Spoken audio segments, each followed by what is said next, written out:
से और मेरा रूप क्या, संबंध दुखमय कौन है, स्वीकृत करूं परिहार क्या। मिथ्या भाव अभाव ते जो नहीं सो निज भाव सदा सुखद, अपनो करो प्रकाश, जो बहुविधि भव दुख निको, करी है सत्तानाश। मोक्षा प्रकाशक तीसरे ग्रंथ में जो पिछली बार हमने वेदनीय कर्म के उदय से जीव की अवस्था और होने वाला दुख, ये विषय लिया था, इसका जो शॉर्ट में रिकैप और फिर हम आगे बढ़ेंगे।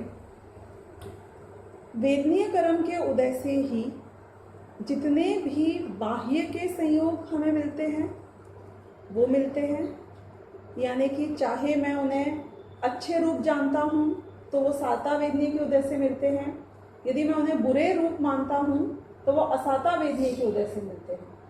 लेकिन जितने भी संयोग मुझे इम्पैक्ट करते हैं किसी भी रूप में इस पूरी दुनिया में, any news material which is impacting you, यानी कि यदि you are a cricket enthusiast और भारत पाकिस्तान का मैच है और भारत जीतता है या हारता है, तो वो आपके साता और असाता वेदनीय के उदय से हो रहा है। If it is impacting you, if you are concern about it, आप यदि क्रिकेट को फॉलो ही नहीं करते हो तो आपके साथ असाता वेदनीय से उसका कुछ लेना देना नहीं है। यदि आप चाहते हो कि मोदी आ जाए अगले बार चुनाव में भी अगले 5 साल के लिए, और वो आ जाता है, तो आपका साता वेदनीय का होता है। और यदि आप बोलते हो कि मैं तो वोट ही नहीं डालता हूं, आई डोंट केयर, जो आ जाए सो बढ़िया है, भारत का भाग्य, तो ठीक है, आपका साता साता का उदय नहीं है। तो anything and everything which is impacting you externally, that is because of वेदनीय कर्म। Anything and everything which is impacting your body in any form, वो भी साता और असाता वेदनीय की वजह से होता है। अच्छे रूप में हो तो साता और बुरे रूप में हो तो असाता। एंड डायरेक्टली बॉडी में भी जो सिचुएशंस या कंडीशंस होती रहती हैं, जैसे कि बीमारी, सर्दी, गर्मी इत्यादि, मोटा पतला, एवरीथिंग जो मैं अच्छा या बुरे रूप से मानता हूं, वो सब भी वेदनीय कर्म के उदय से। तो वेदनीय कर्म का स्कोप उस हर नोकर्म से है, नोकर्म यानी शरीर और शरीर से संबंधित सारे पदार्थ जो कि मुझे अच्छे या बुरे रूप से इम्पैक्टेड करते। एक्चुअली ये अभी पता चला, मुझे खाली शरीर को ही पता था। ये जो बाहर का आपने जो बोला ना, मोदी का, क्रिकेट का, वो पता नहीं था कि वो वेदनीय कर्म उसको। ओके, पर लेकिन पिछली बार जब मैंने लेक्चर लिया था तब ये बात बहुत समझाई थी, डिटेल में भी समझाई थी, एग्जाम्पल्स देकर।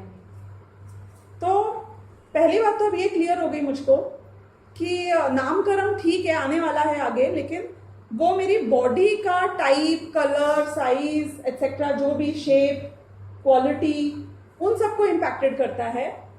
लेकिन अंततोगत्वा जो मुझे directly day to day good and bad things हैं, आपका सर्वेंट छोड़ के जाता है, आपका वेदनीय कर्म का उदय। आपका खाने का टेस्ट बिगड़ जाता है, आपका वेदनीय कर्म का उदय। आज नमक ज्यादा हो गया, वेदनीय कर्म का उदय। गाड़ी किसी ने ठोक दी, वेदनीय कर्म का उदय।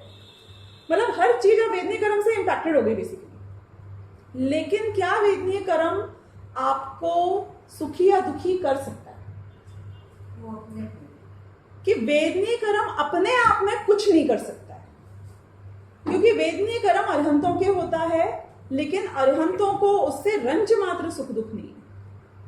तो मूलभूत बात यहाँ पे कौन हुई कि वेदनीय कर्म के साथ यदि मोहनीय कर्म होता है तो उसके अनुसार मैं सुखी दुखी होता, और मोहनीय कर्म की तीव्रता होती है तो उसी वेदनीय कर्म के उदय में मुझे तीव्र उदय में मतलब दुख मिलता है या सुख मिलता है, और मोहनीय कर्म का मंद उदय हो तो उसी वेदनीय कर्म के उदय में मुझे मंद दुख या सुख मिलता है। यानी कि डायरेक्ट इंपैक्ट मेरे मोहनीय कर्म का होगा। अब मोहनीय कर्म, क्योंकि मैंने कर्म की अपेक्षा बात करी इसलिए कहा, लेकिन सच्ची में देखा जाए तो मोहनीय कर्म के उदय से जो हमारे अंतरंग में 2 भाग हुए, एक दर्शन मोहनीय, एक चारित्र मोहनीय के उदय से। तो एक हुआ मिथ्यात्व और एक हुआ राग द्वेष। तो सबसे पहले तो अगर मिथ्या दर्शन चल रहा है तो राग द्वेष आपका अनंतानुबंधी रूप ही होगा, चाहे मंद हो चाहे तीव्र। यानी कि आप बच नहीं सकते। और यदि मिथ्यात्व चला गया और राग द्वेष अनंतानुबंधी भी उसके साथ जाता ही जाता है, तो अप्रत्याख्याना वर्ण में आप कम ज्यादा होता रहे तो उसमें इतना कंपैरेटिवली वांदा नहीं है, मिथ्या दृष्टियों की अपेक्षा उसको इश्यू नहीं है। फिर जितना राग द्वेष है उतना सुख दुख तो रहेगा अब भी, उतना तो इंपैक्टेड होगा अब भी, लेकिन उस पहले की अपेक्षा बहुत कम हो गया है। It is more like the game that you are playing and उसमें जीत हार हो रही है, देन द रियल अंदर तक एकत्व ममत्व के साथ कि मेरा सब कुछ इसके ऊपर लगा हुआ है, ये फर्क पड़ जाता है। तो इस प्रकार वेदनीय कर्म के उदय से जो भी सुख दुख की अवस्था होती है, उसने बोला कि एक्चुअली तो अभी जितने भी संसारी जीव हैं वो वेदनीय कर्म के ऊंच नीच के हिसाब से ही उनका ब्लड प्रेशर ऊपर नीचे होता रहता है अभी देखा जाए तो, क्योंकि सारे संसारी जीव मिथ्या दृष्टि है, अनंतानुबंधी के साथ हैं और एकत्व ममत्व के साथ अपना एंटायर स्टेक इसके ऊपर मानते हैं। तो उसमें ही सुख दुख का हिसाब लगाते रहते हैं पूरी जिंदगी। हम साता वेदनीय का उदय कैसे आ जाए, असाता कैसे नहीं हो, असाता का उदय आ गया है तो मैं कैसे दूर करूं, इसके पुरुषार्थ में गंवा देते हैं सारा जीवन हमारा इसलिए बहुत इंपॉर्टेंट हो गया क्योंकि हमारा मनुष्य भाव, जिसमें कि इससे फर्क पड़ता ही नहीं ना एंड ऑफ द डे, अगर मैं थोड़ा सुखी रह लूं कि थोड़ा दुखी रह लूं इस भव में, लेकिन मैंने पूरा टाइम एक नेक्स्ट भव की तैयारी करके एक अपना मुक्ति मार्ग को प्रशस्त करने की जगह इसी में निकाल दिया। एक बहुत अच्छा उदाहरण मैंने, एक प्रतीति पाटिल है जयपुर में, उसका मैं क्षमावाणी का सुन रही थी पीटीएसटी के चैनल पे, बहुत अच्छा एग्जाम्पल उसने एक दिया and I really loved it, आपको भी सुनाती हूँ। उसमें वो बोलते हैं कि एक बार एक शहर था, एक नगर था, वहां ऐसा रूल था कि जो भी वहां का राजा बनेगा वो 5 साल के लिए ही बन सकता है, ठीक है। If you become a king, anybody was allowed to become a king, whoever wanted to, whoever was capable to and chose to, but there were 2 rules. One is कि तुम 5 साल के लिए ही राजा बनोगे, एंड सेकेंड वॉज कि 5 साल के बाद उस नगर के बाहर एक बहुत ही खतरनाक सा नदी थी, और उस नदी में बहुत ही बड़े बड़े मगरमच्छ और बहुत ही जैसे जानवर टाइप के थे, एंड ऐसी जो भरी हुई नदी थी उसमें उसको 5 साल के बाद जाकर बाजे गाजे के साथ जुलूस के साथ फेंक दिया जाएगा और वो लोग उसको खा के वो मर जाएगा बेसिकली, मतलब जो जानवर अंदर है मगरमच्छ वगैरह उसे खा जाएंगे और वो मर जाएगा।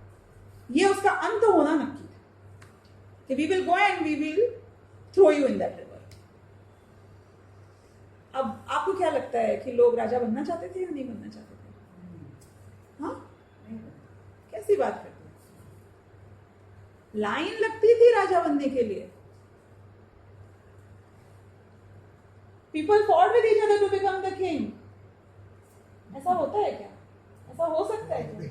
हाँ, होना तो नहीं चाहिए, एटलीस्ट these days तो नहीं होना चाहिए। इस बात की गारंटी है कि यदि आप राजगद्दी पे मरोगे, राजेश्वरी से नरकेश्वरी, इस बात की गारंटी है कि चक्रवर्ती हो चाहे हमारे यहाँ का राजा हो चाहे प्रधानमंत्री, जो बोलना है उसको आप बोल लेना, यदि आप राजगद्दी पे मरते हो तो नियम से नरक जाते हो। वो तो चक्रवर्ती है तो सब राजा के थोड़ी, कोई भी राजा राजगद्दी पे मरेगा, चक्रवर्ती तो प्रतीकात्मक रूप से, मीन्स चक्रवर्ती का 6 खंड तो उसका क्या बोलते हैं बहुत ज्यादा होता है ना, देखो इसलिए उसका कषाय भी इतनी ज्यादा होती है। 6 खंड का राजा हो या बिल्डिंग का सेक्रेटरी हो, मैं बहुत लेवल पे छोटे लेवल पे ले आई हूँ बिल्डिंग के सेक्रेटरी को, लेकिन जरूरी नहीं है कि उनकी कषाय वो कितना मैनेज कर रहे हैं उस पर डिपेंड करे। आप अपनी बिल्डिंग के भी राजा हो, आप अपनी एक छोटी सी 5 एम्प्लॉय की कंपनी के भी राजा हो, और आप में यदि वो वर्चस्व भाव है कि I rule, I am the king of this kingdom, तो वो भाव वही भाव कहलाएगा, क्योंकि कषायों का कोई लेना देना ही नहीं है संयोग से। जब चक्रवर्ती है तो उसके लिए ऐसा क्यों कहा जाता है नियम से, क्योंकि उसकी जो आकुलता का लेवल है वो हमें पता है कि कितना हाई होगा। इतनी बड़ी, आप कभी सोच सकते हो 6 खंड में कहीं बाढ़ नहीं आए, कहीं पे झगड़ा नहीं हो, कहीं पे प्रलय नहीं हो, ऐसा हो सकता है? कुछ ना कुछ तो इश्यू आते ही रहेगा ना। एक यूएस में ही देख लो तो कभी यहाँ तो कभी वहां, कुछ ना कुछ तो चल रहा होता है। तो वो उनमें इतना बिजी हो जाता है तो वो आकुलता का जो लेवल है वो बहुत हाई रहता है, कर्तृत्व का, एकत्व का, सबका लेवल बहुत हाई रहता है। यदि आप बिल्डिंग के भी सेक्रेटरी हो, आपकी बिल्डिंग में 100-200 फ्लैट भी है, और यदि आप वो ही भाव से वहां रूल करते हो, राजसी भाव से, तो आपकी कषाय में तो कमी नहीं है ना। नरक जाने के लिए कषाय चाहिए, 6 खंड नहीं चाहिए। 6 खंड मिलते हैं वेदनी कर्म के उदय से, एक तरीके से समझो, अनुकूल प्रतिकूल जो संयोग मिले, वो ठीक है कि एक नाम कर्म होता है उस टाइप का भी, लेकिन वो जो संयोग मिले थे वो वेदनी कर्म के उदय से मिले थे। और मोहनी कर्म के उदय से डिसाइड होता है कि तुम कषाय कितनी करते। तो ये रूल है कि तुम राज्य करते करते मरोगे, यानी कि सारी टेंशन ले लेके उसके आकुलता में मरोगे, तो नियम से नरक जाओगे, क्योंकि वो जो परिणाम होते हैं उसमें ऐसा ही आयु का बंध होता है। 5 साल के बाद जाना ही पड़ेगा ना, कंपलसरी, हम सबको पता है। एक भी व्यापारी को आप यहाँ पे पूरी दुनिया में देख लेना जो झूठ, मक्कारी, कमीनेपन से समझो बिजनेस करता है, उसको ये नहीं पता है कि अगली गति में उसके साथ क्या होना है। कॉमन सेंसिकली तो ये सबको पता है ना कि भोगना पड़ेगा, वो बात अलग है, वैसा विश्वास नहीं है, एक्सेट्रा एक्सेट्रा, लेकिन पता है कि मैं जो ये कर रहा हूं इससे क्या होने वाला है, पर करता है आदमी। 5 साल वो इतने अट्रैक्टिव होते हैं राजगद्दी के, अभी तो मजे कर लो, 5 साल बाद ना जब की जब देखी जाएगी। एक्चुअली में ये मनुष्य गति को छोड़ो, देव गति को पता है कि नहीं पता है जीव को। अंतिम 6 समय जब जाके 6 महीने जब उनकी आंखों की रोशनी कम हो जाती है और माला मुरझा जाती है, इसलिए माला मुरझाई हुई दिखती है, यानी कि उसकी कांति कम हो जाती है, तो उसके बाद में वो एकेंद्रिय कैसे बन जाते हैं? 5 साल की राजगद्दी भोगते हैं और फिर एकेंद्रिय बन जाते हैं। हर भोग का अंत ये है, राजा बनोगे तो जाना पड़ेगा तुम्हें नहीं। तुमको पता हो कि तुमको नहीं पता हो, दैट इज योर प्रॉब्लम, ये तुम्हारा अज्ञान। लेकिन फैक्ट ये है कि 5 साल की राजगद्दी मिल जाएगी तो उसके बाद जाना तो नरक ही पड़ेगा। सब लोग राजा बनने के लिए तैयार हैं, राजा बनते, बाजे गाजे के साथ जब उसको ले जाने की बारी आती, वो 5 साल तो सब भूल जाते थे कि मेरे साथ क्या होने वाला है, कि अभी तो जिंदगी जी लो, गरीब होके जी के क्या फायदा, रोटी के लिए तड़प के क्या फायदा, 5 साल तो पूरा ऐश करो, उसके बाद देखी जाएगी। लोग बोलते भी ना, it doesn't depend how long you live, depends upon what is the quality of life that you live. तो अब जब भी जाते थे वो लोग जुलूस से, फाइनली उस नदी में उसको फेंकने के लिए परिजन, रिश्तेदार, एक्सेट्रा एक्सेट्रा, सब रोते हुए जाते थे, खुद भी रोता रोता जाता था, परेशान होकर बाद में मर जाता था। एक बार एक राजा आया, उसने 5 साल बढ़िया राज्य किया, और उसके बाद में जब उसको ले जा रहे थे जुलूस में नदी में फेंकने के लिए, तो वो बहुत खुश था, वो रो नहीं रहा था लोगों की तरह। लोगों को बड़ा आश्चर्य हुआ कि मतलब दिमाग खराब हो गया है, पागल हो गया है, ठस पड़ गया है, इसको समझ नहीं आ रहा है क्या कि ये मरने जा रहा है जो इतना खुश नजर आ रहा है। जब वो नदी पे पहुंचे तो उनको बहुत आश्चर्य हुआ, क्योंकि वहां पे उन्होंने देखा कि एक पुल बना हुआ है नदी पार करने के लिए, और पुल के पार एक और नगरी और बहुत अच्छा राजमहल बना हुआ है जहां पे वो कन्वीनियंटली जाके रह सकता है। इस राजा ने क्या किया था कि 5 साल का जो पीरियड था वो प्योर भोग में भोगने की जगह, प्योर मजे करने की जगह, उसने उस 5 साल के पीरियड में ब्रिज बनवाया, वहां पे नगर बनवाया, अपनी व्यवस्था पक्की रखी, और फिर उसके बाद में यहां जो करना था वो करा। इससे हमने क्या सीखा? हाँ, मनुष्य भाव राजगद्दी की तरह ही मिला है। अभी इसके बाद वो एक इंद्रिय जीव के दुख वगैरह का जो विषय आने वाला है ना, इसमें यही दुर्लभता आने वाली है मनुष्य भाव की। वैसे तो मैंने यहाँ पे पहले भी काफी बार समझाया हुआ है विषय, लेकिन वापस इसमें आएगा तो इसके हिसाब से भी लूंगी कि ये मनुष्य भाव total, just look at the number of जीव इन द वर्ल्ड, टोटल दुनिया में जो जीव आपको नजर आ रहे हैं, आपको क्या लगता है वनस्पति काय से मनुष्य कम है कि ज्यादा? डेफिनेटली कम है ना, दिख रहे हैं गिने चुने। आप और दूसरे 2 इंद्रिय 3 इंद्रिय जीवों की अपेक्षा देखो, कीड़े मकोड़ों की अपेक्षा, वो ज्यादा है कि मनुष्य ज्यादा है? ऑब्वियसली वो ज्यादा है। और ये तो हम उनकी बात कर रहे हैं जो हमें दिख रहे हैं, सिर्फ वही एक इंद्रिय थोड़ी होते हैं, वही 2-3 इंद्रिय थोड़ी होते हैं, हर जगह ठसाठस से भरे हुए हैं एक इंद्रिय। यदि आप रेशियो निकालने जाओगे कि टोटल जीवों में से इस पूरी संसार के, पूरी दुनिया के जो टोटल नंबर ऑफ जीव हैं उसमें से हम मनुष्य कितने निकलेंगे, तो आपको रेशियो का अंदाजा है कितना निकलेगा? Can you even imagine that? Attempt तो करो। हाँ, अनंतवा भाग भी बोलो तो अनंतवे का अनंतवा भाग है सच्ची में देखा जाए तो। यानी कि राजगद्दी मिली है ना मुझे, तो मनुष्य भाव राजगद्दी के समान मिला है। इधर you are born with a silver spoon और you are not born with a silver spoon, इससे अभी कुछ फर्क नहीं पड़ रहा है। कितने वेदनी कर्म का उदय मिला है अभी इसकी बात नहीं चल रही है। तुम कितने सुंदर हो कि कितने बदसूरत हो कि कितने ताकतवर हो कि कितने स्ट्रांग हो कि तुम्हारे पास कितना कन्वीनियंस है, अभी सबकी बात नहीं चल रही है। बात इसकी चल रही है कि 5 साल के बाद तुम्हारा क्या गति होने वाली है, ये डिसीजन लेना।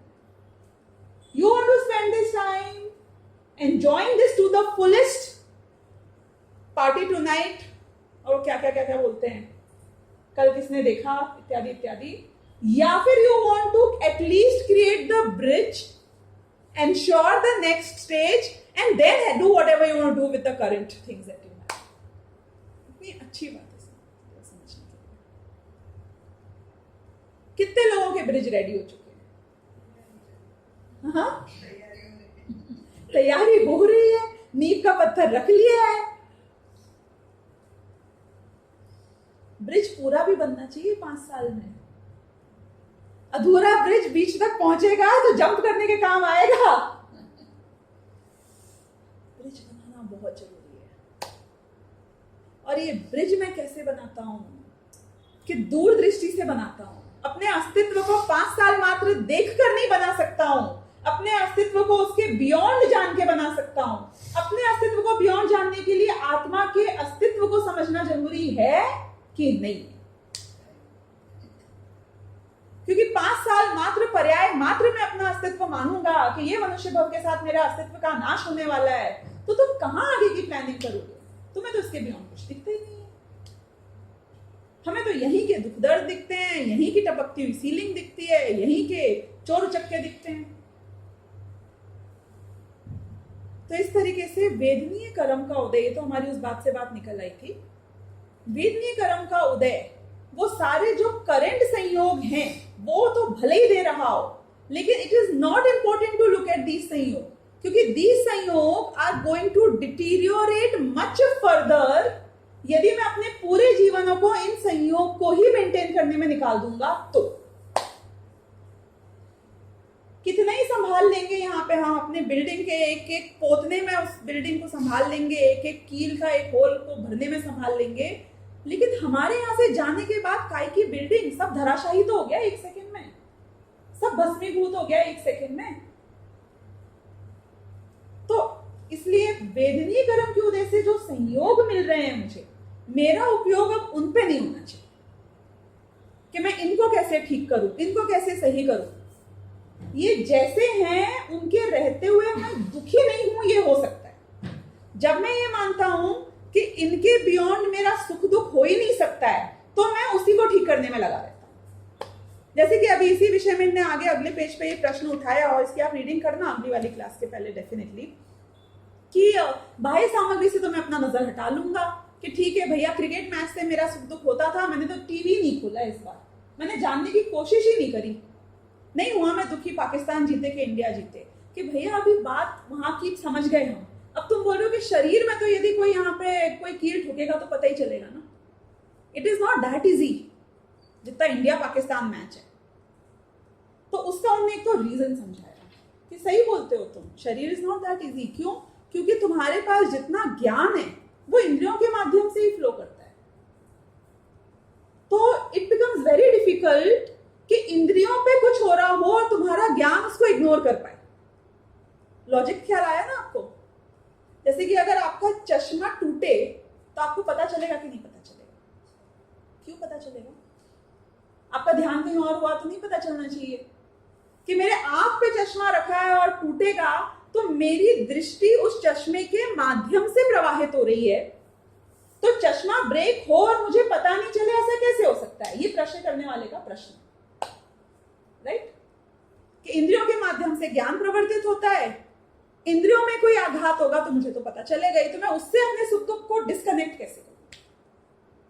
तो वो ये कह रहे हैं, बहुत सारे उदाहरण दे देके, कि जब तुम्हें इंद्रियों के अलावा, अपने शरीर के अलावा कोई और चीज से ज्यादा राग द्वेष होता है तो इंद्रियों को भी तो तुम इग्नोर कर देते हो। जैसे कि हमने पिछली बार के लेक्चर में राजा महाराजाओं का एक एग्जाम्पल देखा था कि उनके ये 10-20 कट हो जाए, खून निकल आए, तो उसको तो वो गिनते भी नहीं है। तो क्यों उनको पता नहीं चला कि पता चल जाए तो भी इग्नोर कर देते हैं? क्यों? क्योंकि उनका nature of job calls for it. वो यदि एक एक बूंद खून को देखने लग गए तो बड़े बड़े राज्य कहां से जीतेंगे? तो ऐसे वो बोल रहे हैं कि इम्पॉसिबल नहीं है। It may be little difficult compare to the external elements, लेकिन शरीर के होते हुए भी और उसमें अनुकूल प्रतिकूल संयोग होते हुए भी उसको भी इग्नोर करके उससे इंपैक्टेड नहीं होना, ये हो सकता है, और ये होने कर्म के ऊपर ही डिपेंड करता है। और फिर उन्होंने एक्सट्रीम उदाहरण दिया कि भाई मुनिराज को भी होता है और वो नहीं मतलब उससे इतने इंपैक्टेड होते हैं, तो इसलिए यहाँ पे कोई दोष नहीं है। अब इसका उपाय उन्होंने बताया बहुत बढ़िया, कि तो सच्चा उपाय क्या है कि सम्यक दर्शनादिक से भ्रम दूर हो। देखो लौट फिर के सम्यक दर्शन पे आएंगे। मान्यता ठीक किए बिना दुनिया का हम कोई पहाड़ नहीं तोड़ सकते। एक ऑब्जेक्टिव जो हमें एक पूरा करना है अपना, शांति का, सुख का, निराकुलता का, कॉमन सेंसिकल लैंग्वेज में भी बात करें तो भैया थोड़ी शांति हमें जीवन में, थोड़ा पीसफुलनेस चाहिए। सम्यक दर्शन के बिना तुम्हारी पीसफुलनेस नहीं आ सकती। मान्यता सही करना सबसे पहले जरूरी है।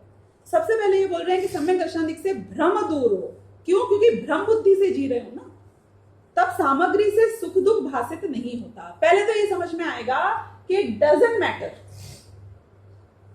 इसका भी मैंने पिछली बार आपको जो एग्जांपल दिया था वो बोलूं कि सिर दर्द हो तो should doesn't matter, it shouldn't matter. क्यों? क्योंकि सिर दर्द के रहते हुए भी सम्यक दर्शन नहीं रुकता है। तो हो और ठीक हो तो ठीक हो। हाथ टूट जाए, पैर टूट जाए, फ्रैक्चर हो जाए तो कोई बात नहीं। ये मान्यता के लेवल पे होना चाहिए सबसे पहले। मान्यता के लेवल पे आप मतलब समझ में आ रही है ना ये बात कैसे? कि सच्ची में देखा जाए तो जिनकी टांगे टूटी होती हैं वो रो नहीं रहे होते हैं पूरे टाइम, और जिनकी टांगे सही होती हैं वो हर वक्त खुश नहीं होते हैं। तो टांग टूटना इज नॉट इक्वल टू दुख। It doesn't mean I have to be unhappy. You getting the point? अब सारे ऐसे एग्जांपल्स में देख लेना। सिर दर्द दुखी होने का कार्य है कि इसमें भी आप खुश रह सकते हो। कैसे रह सकते हो बताओ?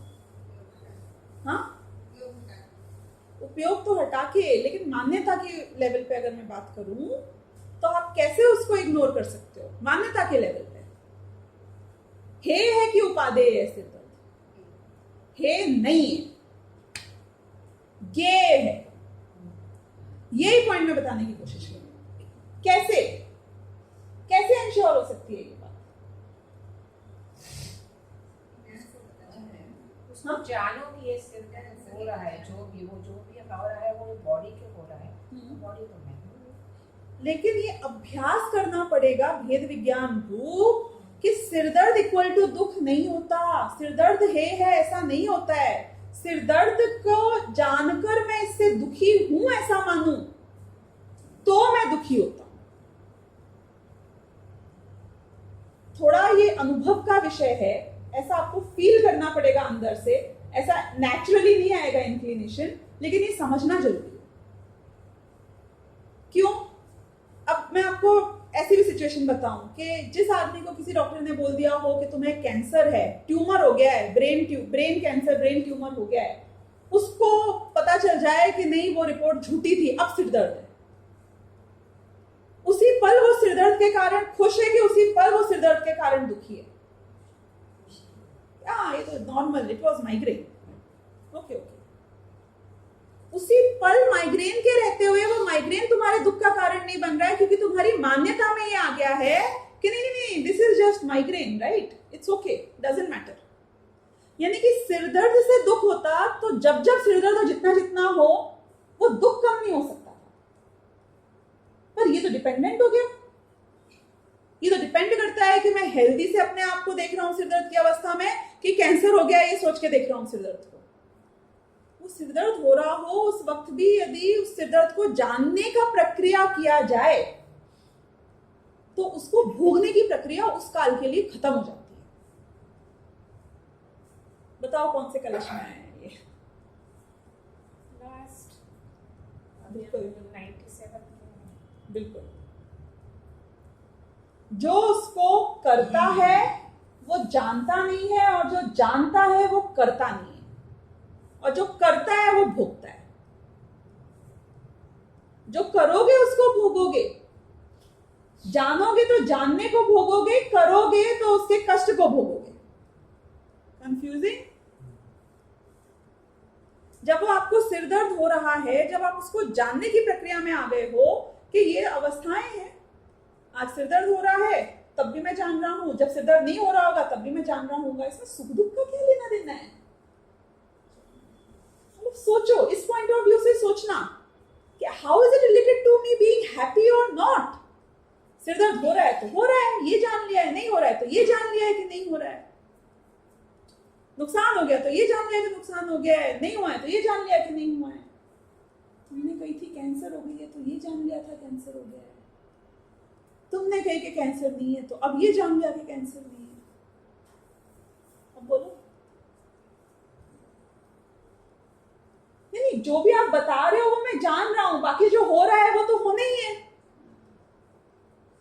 पुद्गल का पुद्गल में होना है, जीव का जीव में होना है। तो एंड ऑफ द डे जो भी अवस्था हो रही है उसको मात्र जानने में, जानने वाले पे जब फोकस चला जाता है तो उस अवस्था की वजह से जो कष्ट हो रहा होता है वो कष्ट अपने आप डिसअपियर हो जाता है, क्योंकि जानने के काल में आप उसे भोगते नहीं।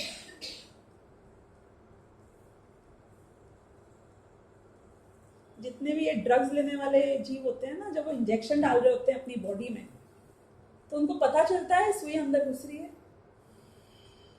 पैरालिसिस थोड़ी है, पता तो चलता होगा, पर वो उस फीलिंग को जान लेते हैं।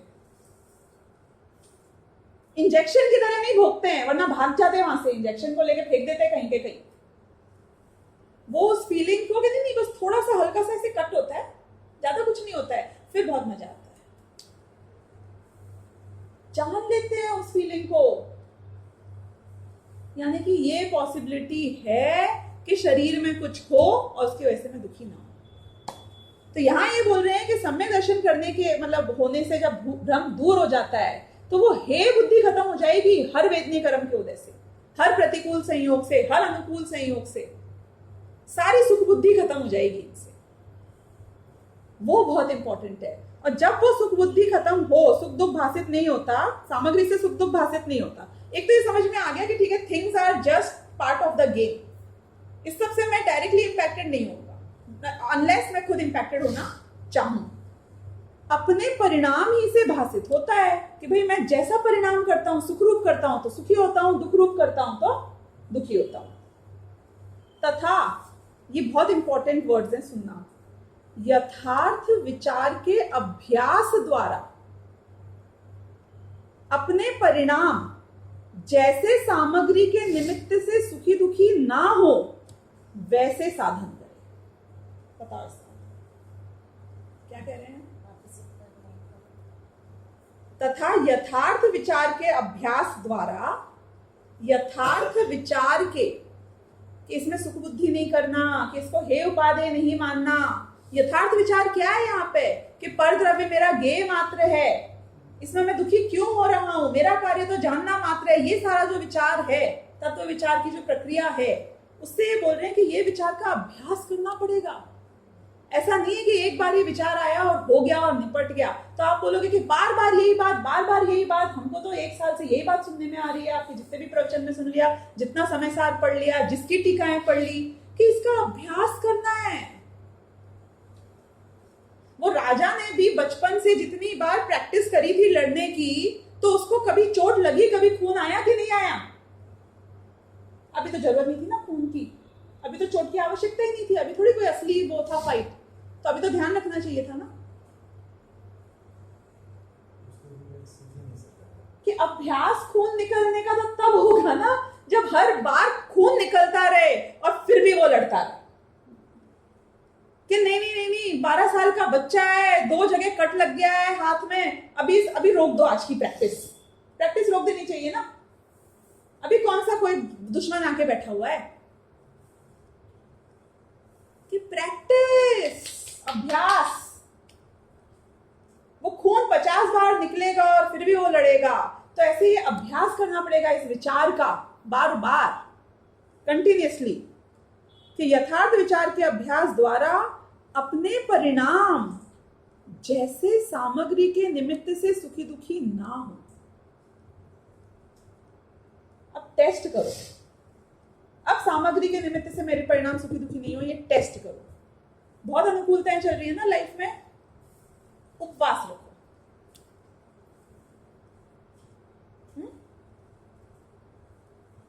अब एक काम करना, आप ना टीवी बंद कर दो, चलो 7 दिन के लिए। क्यों करवाया जाता है ये सब कि हमारा तो गुणस्थान अभी इतना आगे का नहीं है और हमें क्यों बोला जा रहा है करने के लिए, आप ही तो समझाते हो खींचतान की प्रवृत्ति नहीं करनी। तुझको लगता है ना कि तेरे ये परिणाम बहुत कंट्रोल में आ गए हैं, हम थोड़ी सी भी कोशिश करते हैं तो हमको लगता है हम बहुत प्रोग्रेस कर चुके हैं। तो अब टेस्ट करो। कैसे टेस्ट करो कि सामग्री के निमित्त से सुखी दुखी नहीं हो, ऐसे अपने विचार का अभ्यास करो।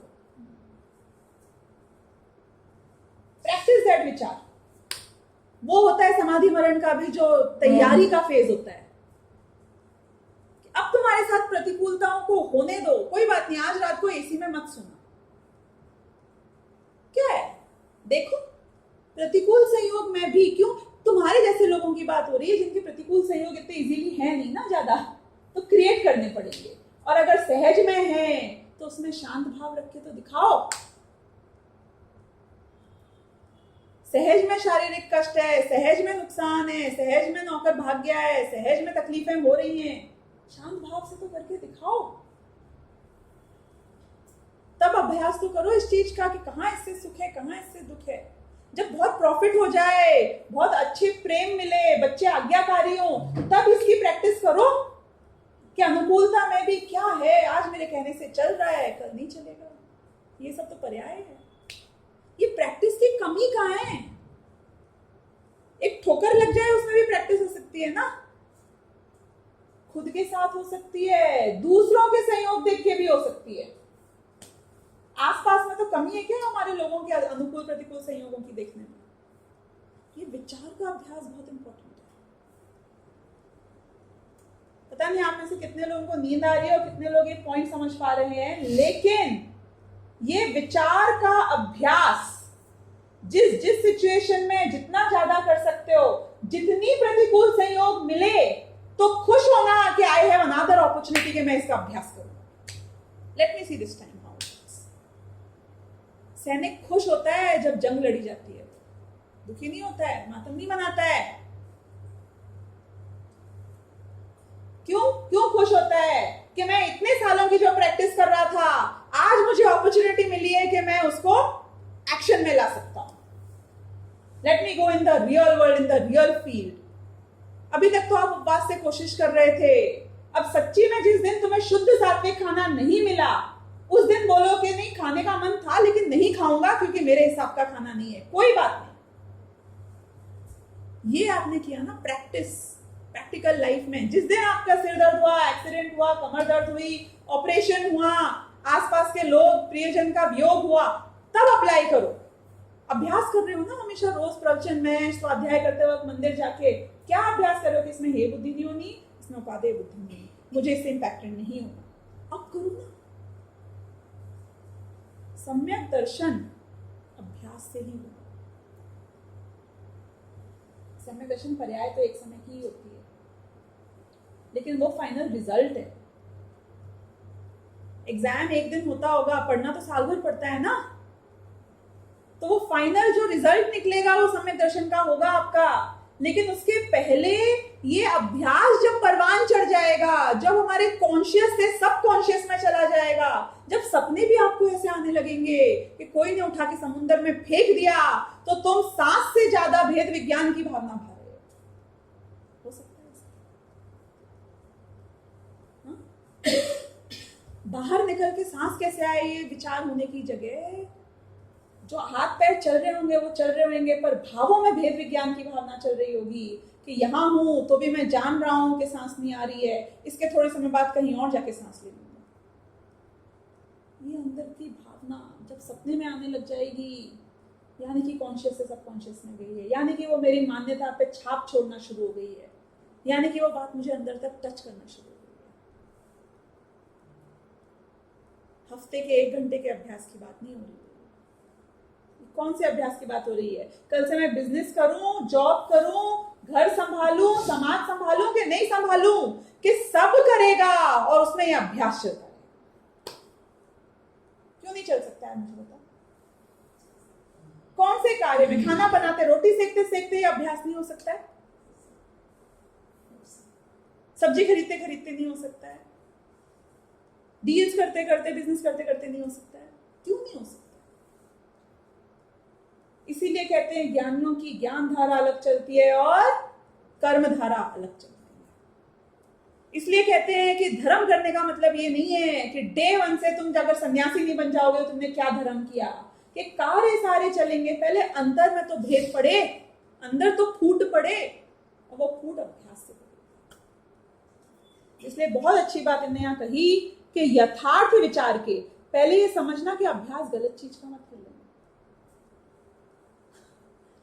मतलब I am touching another point which is very important, अभ्यास तो करना है लेकिन गलत चीज का कर लिया तो डबल उल्टा पड़ जाएगा।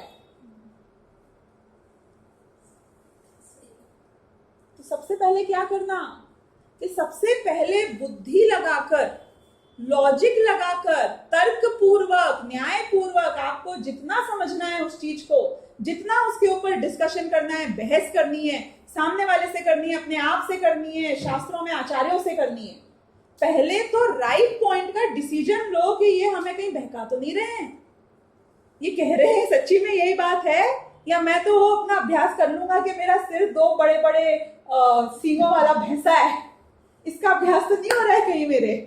उदाहरण याद आया ना अपने समयसार वाला। तो पहले ये निर्णय सही होना चाहिए, उसके बाद कहा गया यथार्थ विचार के, वो विचार यथार्थ होना चाहिए, फिर उसका अभ्यास करेंगे तो उससे अपने परिणाम सामग्री के निमित्त से सुखी दुखी नहीं होते हैं। धीरे धीरे धीरे धीरे टाइम लगेगा पर होगा ये। वैसे साधन करो तथा सम्यक दर्शनादि की भावना से ही मोह मंद हो जाए। ये जो अभ्यास की भावना चलती है ना, फिर सम्यक दर्शन होता है, उससे मोह मंद पड़ता है। कर्मों को मंद पड़ाने से मंद नहीं पड़ता, खाली स्वाध्याय करने से मोह मंद नहीं पड़ता, खाली मंदिर जाने से, तीर्थ यात्रा करने से, उपवास करने से मोह मंद नहीं पड़ता, यथार्थ विचार के अभ्यास से मोह मंद पड़ता है। This is the most important part. तब ऐसी दशा हो जाए कि अनेक कारण मिलने पर भी अपने को सुख दुख नहीं होता, कि मैं तो इतनी प्रैक्टिस करी, ऐसा तो हुआ नहीं, फिर भी जिस पल एक मच्छर भी काट जाता है तो हम वापस बैक टू स्क्वायर वन हो जाते हैं। हाँ, कोई बात नहीं, प्रैक्टिस चालू है कि नहीं है? प्रैक्टिस चालू है तो तुम्हारा ब्रिज बन रहा है, प्रैक्टिस रुक गई तो गड़बड़ हो गई। तो फिर क्या, अभी तक तो रिजल्ट नहीं दिख रहा, रिजल्ट नहीं दिख रहा, आ जाएगा रिजल्ट। ये अभ्यास की निरंतरता बहुत जरूरी है। अब मैं इससे थोड़ा सा हटके आपसे एक बार सिर्फ पूछ रही हूँ, आपको क्या लगता है कि ये अभ्यास यदि मेरा अभी पुरुषार्थ पूर्वक, बुद्धि पूर्वक एक कर्तव्य जो हमें समझ में आता है वो है ये अभ्यास करना, राइट? बराबर, इसमें तो हम नक्की हो गए ना इस बात से। तो अब ये अभ्यास करने के लिए अब आप वर्क बैकवर्ड्स करना और बताना कि क्या क्या क्रियाएं मुझे करनी चाहिए, चाहे हम अपने पर्यूषणों में करें, 10 लक्षणी में करें, पूरे साल भर करें, धर्म के नाम पे जो करें या अपनी लाइफ के नाम पर करें, अपने कल्याण के नाम पर करें, क्या होना चाहिए वर्क बैकवर्ड्स करके कि वो अभ्यास हो तो वो चीज के लिए रेलिवेंट है? मुझे बताओ, what will add and what will not add, what should you do and how much you should do. मेरा प्रश्न तो ख्याल आया ना आपको कि अभी मैंने एक मिड टर्म टारगेट बनाया है कि मुझे ये अभ्यास वाली अवस्था में तो पहुंच जाना है, राइट? उसके बाद समय दर्शन होगा ना, उसके पहले तो होगा नहीं, मेरे को समझ में आ गया ये। तो समय दर्शन होने के बाद भी वैसे अभ्यास चाहिए, पर अभी मैं आपको कॉम्प्लिकेट नहीं कर रही हूँ उस चीज को। तो समय दर्शन के पहले अगर ये विचार का अभ्यास होना जरूरी है, तो उसके पहले मुझे क्या क्या करना चाहिए और कितना करना चाहिए? पहले तो ये अभ्यास के लिए वो निरंतर दिमाग में रहे, इसलिए तो स्वाध्याय करना चाहिए। बिल्कुल, और साथ साथ इसलिए ही स्वाध्याय को परम तप कहा है। हाँ, और साथ साथ में जैसे आपने बताया कि प्रतिकूलता के समय में वो उसमें हम टिके रहे, इसीलिए वो जो तप और जो है वो भी साथ में करना चाहिए। तो यदि मैं, दोनों पॉइंट्स आपके एकदम वैलिड हैं, यदि मैं स्वाध्याय की बात करूं तो मुझे, मतलब मैं नहीं कहूंगी, आपको बताना है ये बात, निरंतरता क्रिएट करने के लिए कितना स्वाध्याय करना चाहिए। तो आपको डिपेंडेंट है ना। नहीं, इसलिए मेरे को यहाँ पे जो बैठा है वो सबके मुंह से एक बार ये बात सुननी है कि आपको क्या लगता है, कोई चीज की प्रैक्टिस करनी है, वो आपके मन में विचार की निरंतरता चाहिए, राइट? यानी कि हर बार वो विचार कौन थे, आप उससे भूल नहीं जाओ। कितना स्वाध्याय करना चाहिए उसके लिए, आपको क्या लगता है? मिनिमम, हाँ, नहीं 6 घंटा। आप क्या डेली बोल रहे हो, वीकली बोल रहे हो, मंथली बोल रहे हो? ज्ञाता दृष्टा एवरी टाइम वही सोचना चाहिए कि मैं ज्ञाता दृष्टा हूँ। हम जो छद्मस्त जीव है ना, हम खाली विचारों के भरोसे अपने उपयोग को बहुत लंबा टिका नहीं सकते हैं, ये अपनी कमजोरी है। नहीं, मैं बता रही हूँ, विचार तो करना चाहिए, लेकिन ये विचार अकेला बहुत ज्यादा टिक नहीं पाएगा कभी भी। आपने 6 घंटे बोले, काफी ज्यादा बोले, मैं अभी मिनिमम शुरुआत के लिए बोल रही हूँ। किसी आदमी को उस अवस्था तक पहुंचना है, पहली बात ये होनी चाहिए कि डेली एक बार टच होना चाहिए कि नहीं होना चाहिए। डेली एक बार वो विचार टच होना चाहिए कि नहीं होना चाहिए। I am not talking ambitious, I am not saying 6 hours, 1 hour, I am not even saying half an hour, not once in a week. Once in a week तो आप लोग ही बोल रहे हो कि नहीं, है ना? मतलब आप ही बताओगे मुझे कि पॉसिबल है क्या? पर अगर डेली होना चाहिए, एक बार ये विचार तो आना चाहिए ना दिमाग में, बुद्धिपूर्वक, चाहे एक पंक्ति पढ़ के आए, चाहे 10 मिनट पढ़ के आए। दिन की शुरुआत भले ही हम 10 मिनट के स्वाध्याय से करें, मैं ये नहीं कह रही हूं कि आप आधा घंटा भी करो। एक बार वो विचार, शुरुआत, एक किक स्टार्ट तो हो जाना चाहिए ना दिन का, उस विचार का। फिर करो जो काम कर रहे हो, फिर करते करते में वो एक कड़ी मिल गई उसको। फिर वो जितनी जितनी हमारी योग्यता है और जितनी जितनी भूमिका है, उसके अनुसार हम कैच करते रहेंगे। 6 घंटा करो, 1 घंटा करो तो बहुत ही बढ़िया है। कर नहीं पाओगे कंटिन्यूसली 6 घंटा खासतौर पर, इसलिए टारगेट अभी मैं वैसा बनाने की बात भी नहीं कर रही हूँ जो पॉसिबल नहीं है। करो तो बहुत बढ़िया है, बहुत ही बढ़िया है। पेश तो करें उस बात को। डेली नहीं कर पाओ तो ऑल्टरनेट डे करो, क्योंकि जितने बड़े बड़े गैप ले रहे हैं उसमें हमारे विचार की निरंतरता नहीं हो सकती है, पॉसिबल ही नहीं है। हमें लास्ट वीक का इस वीक याद नहीं रहेगा तो आप बात कर रहे हो कि हम वो विचार रोज निरंतर रहता है, पॉसिबल नहीं। तो एक पॉइंट तो हुआ स्वाध्याय का, जो बहुत ही ज्यादा इंपॉर्टेंट है। दूसरा पॉइंट जो हम देव दर्शन करते हैं मंदिर जाकर, वो भी हम इसीलिए करते हैं कि वो कंटिन्यूटी चालू करती है। जो हमारे पुराने जमाने में तो लोगों का ये नियम था, और वो नियम के पीछे बहुत बड़ा लॉजिक था और साइकोलॉजी थी और साइंस थी, कि वो बोलते थे कि हम मुंह में उठने के बाद एक दाना नहीं रखते हैं, पानी नहीं पीते हैं जब तक कि जाके दर्शन नहीं कराएं। क्यों मतलब क्या हो जाएगा, ये सब ढकोसला है, ये सब पुराने लोगों की सोच है, ऐसा है। उसके पीछे भी एक कंटिन्यूटी का रीजन था कि मंदिर जाएगा, पूजन बोलेगा, भगवान की वितरा की मुद्रा देखेगा, वहां प्रवचन चल रहा होगा, सोचेगा 10 मिनट यहां भी बैठ जाऊं, अच्छी बात चल रही है। 4 जन मिलेंगे तो वहां पे तो राजनीति की बात नहीं करेंगे, पूजन की 4 पंक्तियां कान में पड़ेंगी। तो वो कंटिन्यूटी, वो अभ्यास, उसका निमित्त क्रिएट किया है। तो ये सारे तरीकों से, फिर उसके बाद में जो आप सिचुएशंस में बोल रहे हो, वो तो मुझे experimenting ground throughout the day मिलता है। नॉट ओनली प्रतिकूल संयोग, mind you, we wait for प्रतिकूल संयोग एट टाइम्स, इवन अनुकूल संयोग ना।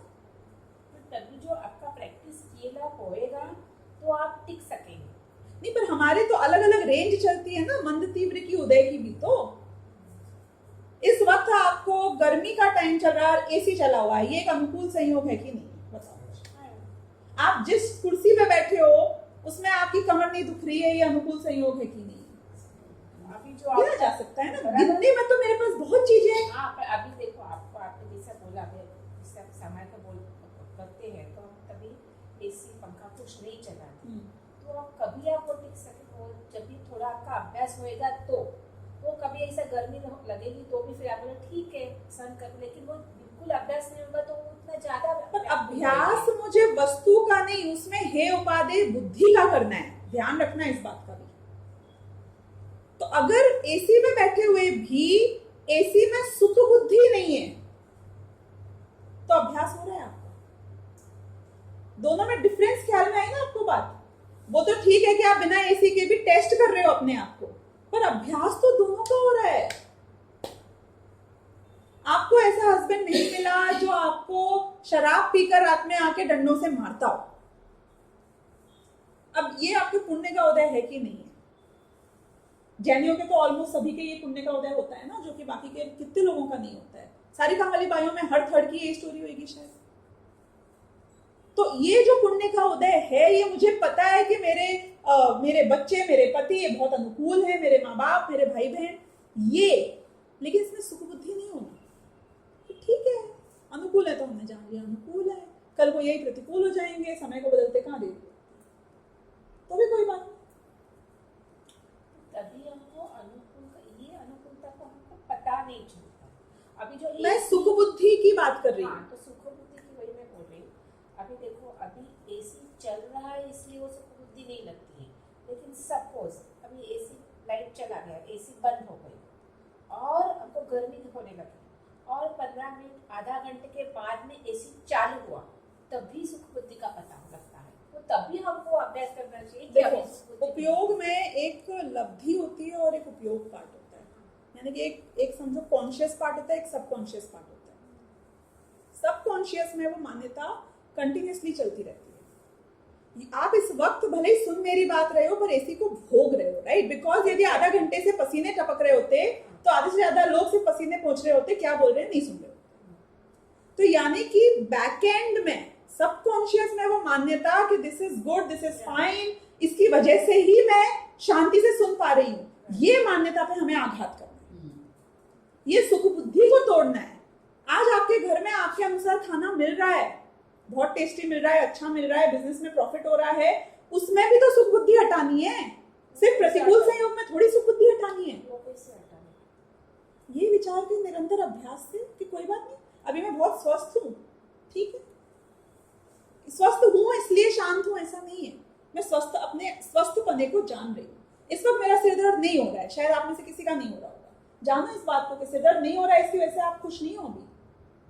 सिर दर्द हो भी रहा होता तो भी आप ऐसे ही हो सकते थे, क्योंकि अभी आप जान रहे हो कि सिर दर्द नहीं है, फिर जान लेना कि हो गया है। सुख बुद्धि, निरोगता में, निरोग्य अवस्था में सुख बुद्धि नहीं होनी चाहिए, तो रोगी अवस्था में भी सुख बुद्धि नहीं होगी या दुख बुद्धि नहीं होगी। एक्सपेरिमेंटिंग ग्राउंड इक्वली है हर चीज में, हर अच्छे बुरे में। इसको हम लिमिट करें वो जरूरी नहीं है प्रतिकूल संयोग पर ही। प्रतिकूल संयोग पे मैं टेस्ट करता हूं कई बार, वो अलग बात है, क्योंकि अनुकूलता में टेस्टिंग हो नहीं पाती ना ढंग से। वो भी हो सकती है, ऐसा नहीं है नहीं हो सकती है। क्यों? कि भाई आपको जिस दिन बहुत बड़ी डील हाथ आ जाए, बहुत बड़ा प्रॉफिट हो जाए, आपको अरे मेरा तो जैकपॉट लग गया है, तो भी आप बोलोगे ठीक है लग गया तो लग गया, अब मैं क्या करूं, कौन सा मैं खा जाऊंगा उस सबको, मतलब जाऊंगा यहाँ से तो कुछ वैसे ही लेके नहीं जाने वाला हूँ। बढ़ जाएगा थोड़ा बैंक अकाउंट में, हो जाएगा 10 का 20 हो जाएगा, 20 का 50 हो जाएगा, मैं तो जान लूंगा जो हो गया है सो हो गया है। सहजता, बिल्कुल बिल्कुल। तब ऐसा सोच लेते हैं जब सहजता हो जाए। मार्केट ऊपर जाए तो भी सहज हो जाओ ना, वो भी तो बहुत बड़ा संयम है। सिर्फ नीचे आए वो जरूरी थोड़ी है। और इसलिए दान की भी व्यवस्था है कि पैसे देते वक्त भी तुम्हें दुख नहीं हो, जाते वक्त भी दुख नहीं हो। तो आज जाते वक्त दुख नहीं हुआ तो कल को नुकसान होते वक्त भी दुख नहीं होगा। कि ठीक है 10-20 लाख रुपए तो हम ऐसे भी दान दे देते थे, आज 20 लाख का नुकसान हो गया, ठीक है। मतलब गए ना दोनों केस में, तो एंड ऑफ द डे हुआ क्या कि बैंक अकाउंट से 20 लाख गए। तो ऐसे ये सुख बुद्धि और दुख बुद्धि कर्मों के उदय के जो संयोग मिले हैं उनमें नहीं होना, इसका अभ्यास करना, ये हमारे लिए सर्वोपरि कर्तव्य है और होना चाहिए।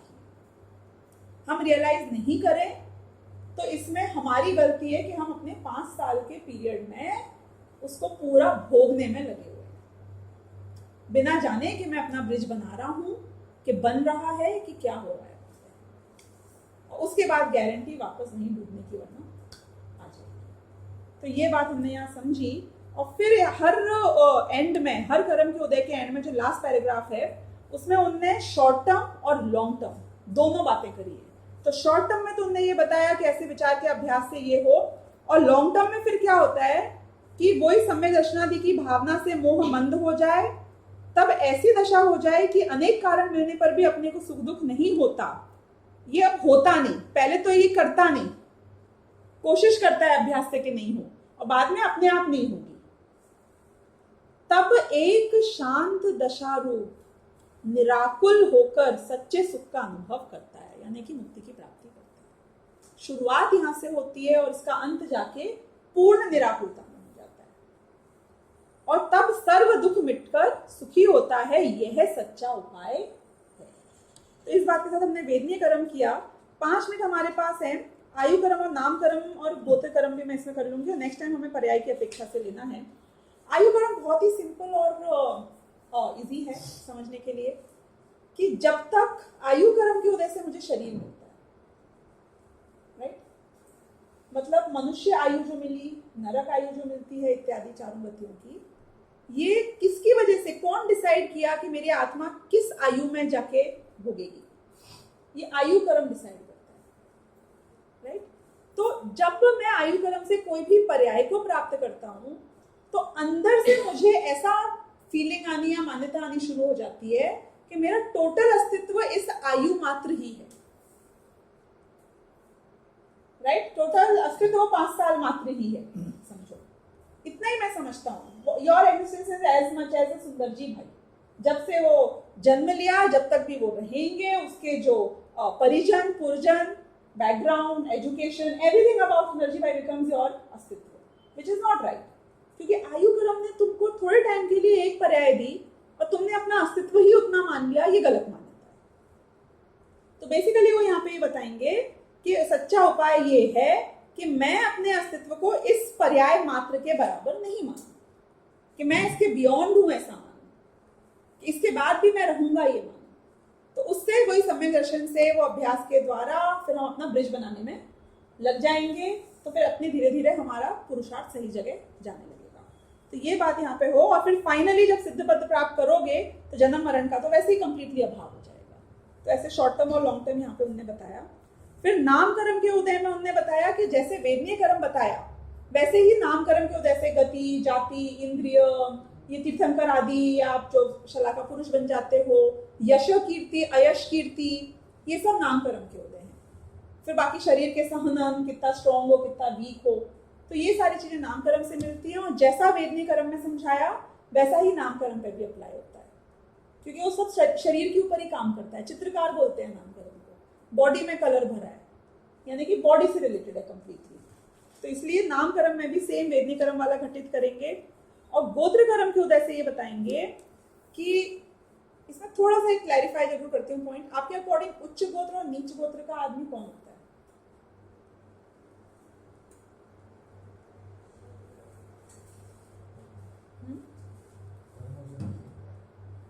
कि जो हम समझते हैं संसार में, उसमें समाज में जो उत्कृष्ट वर्ग के लोग हैं और निकृष्ट वर्ग के लोग हैं, वो यूजुअली डिफाइन या स्केड्यूल, कास्ट, जाति वगैरह वगैरह का जो हम समझते हैं, एक तो वो हो गया। उसके अलावा वो ये बोल रहे हैं कि सच्ची में आप कहाँ बॉर्न हुए हो उससे उच्च नीच गोत्र नहीं होता, आप क्या क्रियाएं करते हो उससे आपका उच्च नीच गोत्र होता है। यानी कि यदि कोई करोड़पति चमार हो, मतलब समझ गए, तो वो कार्य तो चमारी का ही कर रहे हैं ना एंड ऑफ द डे। तो वो ये कह रहे हैं कि यदि तुम बहुत बड़े हो उच्च गोत्र में और तुम्हारी क्रियाएं शराब पीते हो, जुआ खेलते हो, नॉनवेज खाते हो, निकृष्ट क्रियाएं हैं, तो वो नीच गोत्र है। और तुम यदि नीच गोत्र में भी पैदा हो जाओ और उसके बाद में भी तुम जो कार्य करो वो उत्कृष्ट हो, श्लाघ्य हो, तो इस वो भी उच्च गोत्र जैसा कार्य हो जाएगा। फिर एंड ऑफ द डे वो बोलते हैं कि ये कास्ट सिस्टम और ये उच्च नीच का सोच के कोई फायदा नहीं है, क्योंकि ये सब भी पर्याय मात्र ही तो रहेगा। मतलब ये मनुष्य भव के साथ ही तो शुरू होके खत्म हो जाएगा एंड ऑफ द डे, और तुम तो इसके बियॉन्ड हो। और कितने उच्च गोत्र वाले नीच गोत्र में पैदा हो जाते हैं, नीच गोत्र वाले उच्च में हो जाते हैं। सारे जो नीचे इंद्रिय वाले होते हैं, कम इंद्रिय वाले, वो सब नीच गोत्र के ही होते हैं, उसमें उच्च नीच गोत्र नहीं होता। तो ऐसे वो सबको एग्जाम्पल देके बोलेंगे कि एक गोत्र की व्यवस्था से ही हम पार हो जाते हैं जब हम अपने आत्मा को समझकर सिद्ध पद की प्राप्ति फाइनली कर लेंगे। तो ऐसे 8 कर्मों के उदय